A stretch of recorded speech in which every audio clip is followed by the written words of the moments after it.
brother or my sister, and I have to genuinely want good for my brother or my sister, the nasiha that I give to them is going to be inherently flawed because it's not coming from the place of the interest of that person. It's coming from something else. It can't be for Allah if I don't want that person to be better for Allah subhanahu wa ta'ala. And from the same spirit of loving my brother or sister that's being oppressed because of something worldly and wanting them to not suffer in this world, in that same spirit of wanting my brother or sister to succeed and not suffer in the hereafter, I want to give them loving advice. I want to pick them up. I want to help them. And so it's important to understand this hadith, unsur akhaka zaliman aw madloom, to support your brother, whether he's an oppressor or whether he's oppressed, through the lens of these two ahadith. What does it mean to have nasiha to the people? You can't have nasiha to the people if you don't have nasiha to Allah subhanahu wa ta'ala, to His guidance and to His Messenger sallallahu alaihi wasallam. And then what does it mean to feel a sense of illness, to feel a sense of concern that would cause a person to lose sleep at night, except for the love of that person and wanting that person to succeed and wanting that person to do so much better. What comes out of that is that, again, you're going to give nasiha to that person for Allah subhanahu wa ta'ala and with the guidance of Allah subhanahu wa ta'ala. So it will both come from a good place, it will be lillah, fillah, and it will be for Allah subhanahu wa ta'ala, with Allah subhanahu wa ta'ala, and with the rightful guidance of Allah. It's not going to have any worldly aim attached to it. It's not going to have ego attached to it. And that's going to guide the way that the means will be used to separate that person from their dhulm, to separate that person from their oppression. Now I want you to think about this once again from the other side of this coin.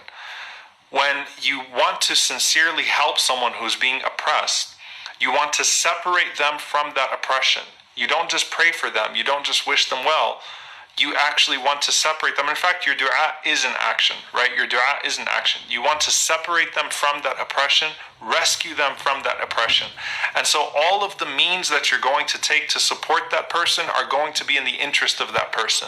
Anything that you do is going to be for the sake of helping that person. It's not just going to be for your sake. And a lot of times, by the way, I think about this in terms of protest and advocacy.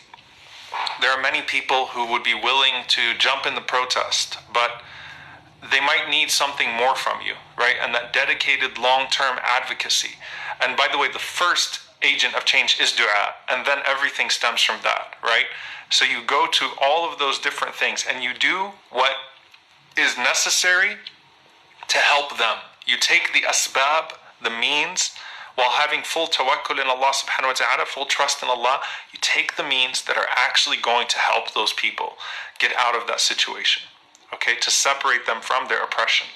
Likewise, when you're giving someone sincere advice to stop them from oppressing themselves, to stop them from being zalim themselves, in whatever way that it is, the wasa'il, the means that you are going to take are in accordance with the goal of separating them from that dhulm, but in this situation, committing the dhulm, committing the oppression. And so it's not just going to be, I'm not just going to yell at you because it's going to make me feel like I did something better. I'm going to find the right language. I'm going to find the right approach.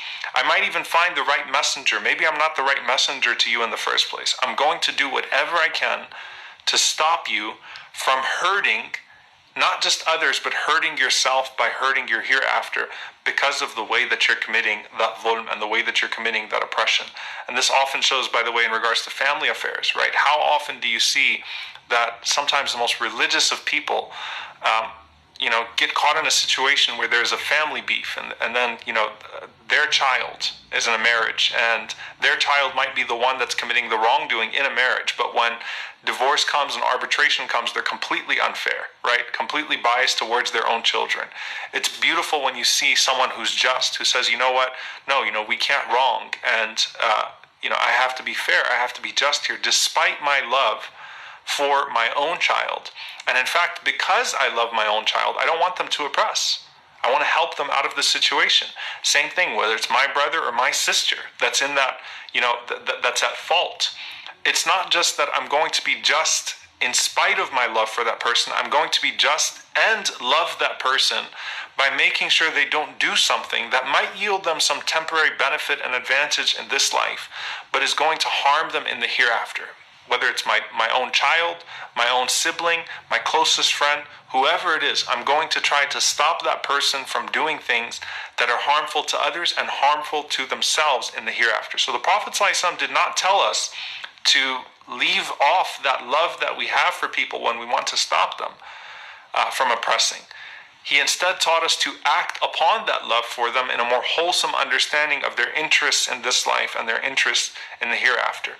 So the societal implications of unchecked dhulm, unchecked evil, is that everyone gets engulfed in that evil.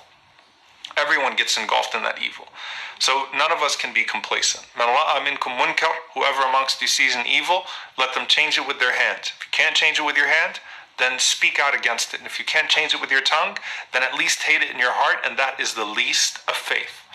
That means I leave the environment, I leave the situation, I can't be in the presence of that evil being committed, and I hate in my heart that I wasn't able to change that environment. Not that I remain in a place where I tacitly approve it. No, I hate that I wasn't able to change it. I hate that I wasn't, and I'm going to think about the ways in which I can get to a place where I can stop that munkar. I'm not in a place right now where I can stop it, but I'm going to strategize. I'm going to pray. I'm going to be sincere to Allah subhanahu wa ta'ala in wanting to sincerely remove that wrongdoing from society, from my own family, from my own tribe, whoever it may be. So again, the idea here is that we're never complacent. We remain sincere to Allah, sincere to our brothers and sisters, and we undergo the means, or we undertake the means that are in accordance with the goal of actually separating those people from committing that dhulm, just as we would separate people, try to do our best to separate people from being the victims of dhulm in this life. One of the things that we find with Ibrahim alayhi salam in particular, we just covered the story of Ibrahim alayhi salam, and obviously he's a major theme, as we're going into Dhul Hijjah. Not all people are spoken to in the same way. And so Ibrahim alayhi salam, speaking to his father, was different from the way that he spoke to his people. It's never condescending or foul. Like Ibrahim alayhi salam never becomes obscene. But the way that he speaks to his father is different from the way that he speaks to his people. And so when he's speaking to his father, he says, Ya abati inni qad ja'ani min al-ilm ma lam ya'tika fattabi'ni ahdika siratan sawiyya. Oh my father, I have some knowledge. Inni qad ja'ani min al-ilm. Some knowledge has come to me. So I'm not the source of that knowledge. I don't have all knowledge. I don't know everything and you know nothing. No, there's just some knowledge that Allah has favored me with, and that has come to me. Min al-ilm, right? Ma lam ya'tika, that happened to not come to you. فَاتَّبِعْنِي أَهْدِكَ صِرَاطًا سَوِيًّا, so follow me and I'll guide you to a straight path. So Ibrahim is using many qualifiers. He's going above and beyond to use the language that's going to be befitting to his father, with the goal of guiding his father. That's not when he speaks to his people. What does he say? أَتُحَاجُّونِي فِي اللَّهِ وَقَدْ هَدَانِ. Are you going to dispute with me concerning Allah while He has guided me? Right? That's not arrogance, but Ibrahim alayhi salam has a different tone because he's speaking to two different peoples here, two different audiences. The goal is to separate them from their idolatry and to bring them to that straight path. And the last thing I'll say here is that, it's important for us to understand that usually people don't check their own cliques or their own groups because they're afraid they'll give their opponents a one-up on them. I'm going to say that again because it's especially relevant in the social media age. Hold your own crew to that higher set of standards. It's very easy to find the cliques and to find the tribes and to find the people, that fall into these echo chambers, and then they become groups, and so their people are always right no matter what wrong they do, and the other side is always wrong no matter what right they do. And so, when my guy says this, I'm going to go ahead and support him, and I'm going to jump on the bandwagon, I'm going to lampoon his opponents, and I'm not going to check him or her and hold them to those standards, because they're on my team. And the Prophet ﷺ is saying that the whole ummah is a team. We're all one team. We can't be divided into those cliques. But it is inevitable that groups form. It's inevitable that you start to feel a certain sense of empathy towards some. It's inevitable that you start to feel an affinity towards some. It's it's inevitable that you have more husn al-dhan, that you excuse the behavior of some more than others. And this is just naturally what happens. On social media especially, it's very apparent, right? People form into these groups and into these cliques. Who is the person who is honest enough to check their own and say, you know what, that's not okay. You know what, this is not okay. This is dhulm. This is harmful. This is oppressive. And as I said, usually people don't check their own cliques or groups because they're afraid they'll give their opponents a one-up. I want you to think about this, inshallah ta'ala. I'll end with these three things. The consequence of that, the consequence of checking your own brother, your own sister who's from your group, your clique, would be a loss in this world for them, right? I mean, at the very, even though, you know, Allah subhanahu wa ta'ala teaches us through the Prophet sallallahu alaihi wasallam that no one increases in humility except that Allah increases them in honor. But let's just say, like, if I call out this and I say this is wrong, this is dhulm, that I might be submitting my brother, the person in my clique, to a loss in this world. So the consequence of that would be a loss in this world.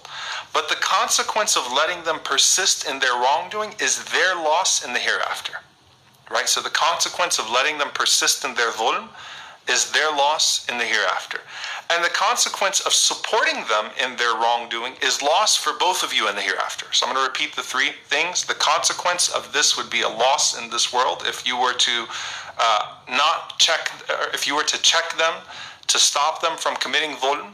You know, you might disadvantage them in the worldly sense, but the consequence of letting them persist in their wrongdoing is their loss in the hereafter, and the consequence of supporting them in their wrongdoing is loss for both of you in the hereafter. May Allah subhanahu wa ta'ala protect us all. May Allah subhanahu wa ta'ala protect us from oppressing or being oppressed. May Allah subhanahu wa ta'ala protect us from wronging others or being wronged ourselves. May Allah subhanahu wa ta'ala protect us from harming others or being harmed by others. May Allah subhanahu wa ta'ala allow the hereafter to be our greatest concern. May Allah subhanahu wa ta'ala forgive us for our shortcomings, our inherent shortcomings. May Allah subhanahu wa ta'ala allow us to recognize our own shortcomings and to repent for those shortcomings before it becomes too late. May Allah subhanahu wa ta'ala forgive us when we become ignorant of ourselves, heedless of our situations. May Allah subhanahu wa ta'ala allow us to be more concerned about wronging and being punished in the hereafter than being wronged and suffering in this world. May Allah subhanahu wa ta'ala protect us from both the harm of this world, the hardship of this world, and the hardship of the next. May Allah subhanahu wa ta'ala forgive our brothers and sisters all over the world. May Allah subhanahu wa ta'ala allow us to be united. May Allah subhanahu wa ta'ala unite our hearts, unite our ranks, and allow us to be more pleasing to Him collectively and individually. Allahumma ameen. Wa sallallahu wa sallam wa barak ala nabiyyina Muhammad wa ala alihi wa sahbihi ajma'in. Jazakumullahu khairan. Once again, inshallah ta'ala, please do sign up at the links below. Wassalamu alaikum wa rahmatullahi wa barakatuh.